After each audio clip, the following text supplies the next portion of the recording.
Boa noite. Hoje vamos falar sobre o crime de aborto que está previsto no artigo 124 a 128 do Código Penal. Importante observar que o bem jurídico protegido é a vida humana intrauterina, diferente de outros crimes contra a vida, como homicídio, infanticídio, em que o bem jurídico protegido é a vida humana extrauterina. Os sujeitos ativos no autoaborto, artigo 124, vai ser somente a própria gestante. Nas demais modalidades, o sujeito ativo será qualquer pessoa. O sujeito passivo, por sua vez, é o ser humano em formação, o óvulo fecundado, o embrião ou feto.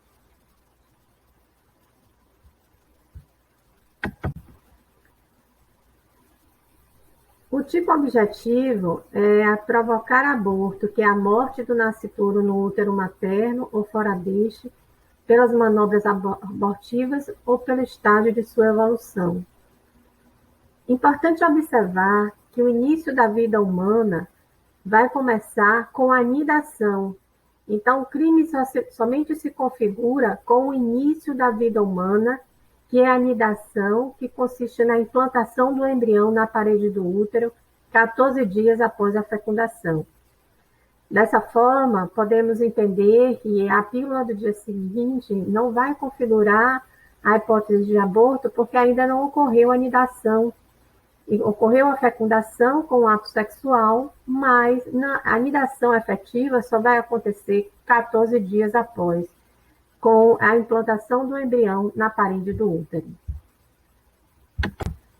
Referente à consumação, vai se dar com a morte do produto da concepção, desde a anidação até o início do parto, e os meios são os meios mais diversos de consumação do crime de aborto.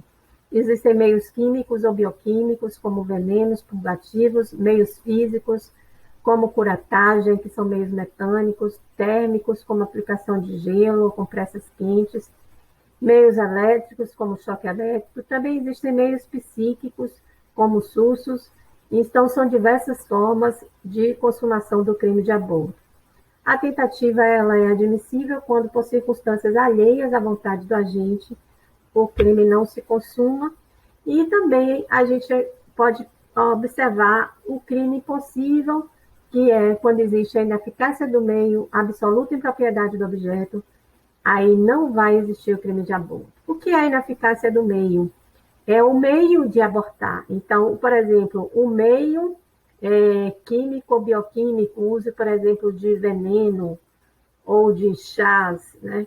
Então, a pessoa pode utilizar um meio ineficaz, ela pode utilizar um chá que não tem nenhuma eficácia para o crime de aborto, utiliza um chá de folhas lá, de ervas, que na verdade não tem esse efeito, né, de apenas sente uma dor de barriga, um mal-estar, mas não tem eficácia esse meio. Então, se configura um crime impossível e também vai se configurar na absoluta impropriedade do objeto. Quando, por exemplo, ela acredita estar grávida, mas na realidade não está. Então, inexiste o objeto jurídico, que é o feto, né? Então, inexiste o crime de aborto nessas situações, tanto de ineficácia do meio, quanto de absoluta impropriedade do objeto. Uma pergunta para a gente, no caso, entender esse delito, em face da adoção em nosso Código Penal de teoria monista, aquele que auxilia a gestante a praticar aborto responderá em concurso material com ela pelo mesmo crime, artigo 124 do Código Penal, que é provocar aborto em si mesmo ou consentir que outrem o provoque. Essa assertiva está certa ou errada? Então, em face da adoção em nosso Código Penal de teoria monista, aquele que auxilia a gestante a praticar aborto responderá em concurso material com ela pelo mesmo crime. Artigo 124 do Código Penal, provocar aborto em si mesmo ou consentir que outrem o provoque. O que você marcaria? Certo ou errado?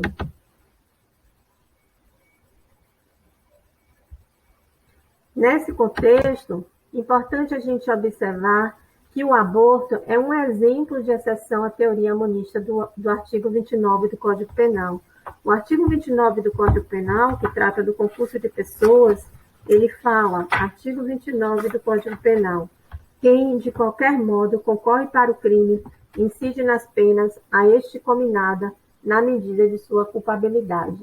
Então, o nosso Código Penal, no artigo 29, trata do concurso de pessoas e ele refere-se à teoria adotada pelo Código Penal, que é a teoria monista, que diz que, no caso de concurso de pessoas, todos os envolvidos no concurso de pessoas vão responder pelo mesmo crime, na medida de sua culpabilidade. Ocorre que, nessa situação de aborto, na situação que foi colocada, e aí exemplificando para que fique mais claro, Maria vai a uma clínica e solicita ao médico Dr. João que seja realizado o aborto. Vai ser uma exceção à teoria monista do artigo 29 do Código Penal, porque Maria vai responder pelo crime do artigo 124, enquanto o médico vai responder pelo crime do artigo 126.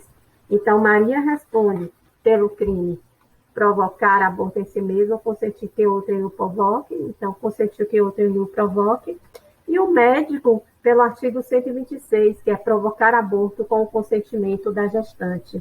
Então, nesse contexto, concluímos com esse exemplo de exceção à teoria monista do artigo 29 do Código Penal.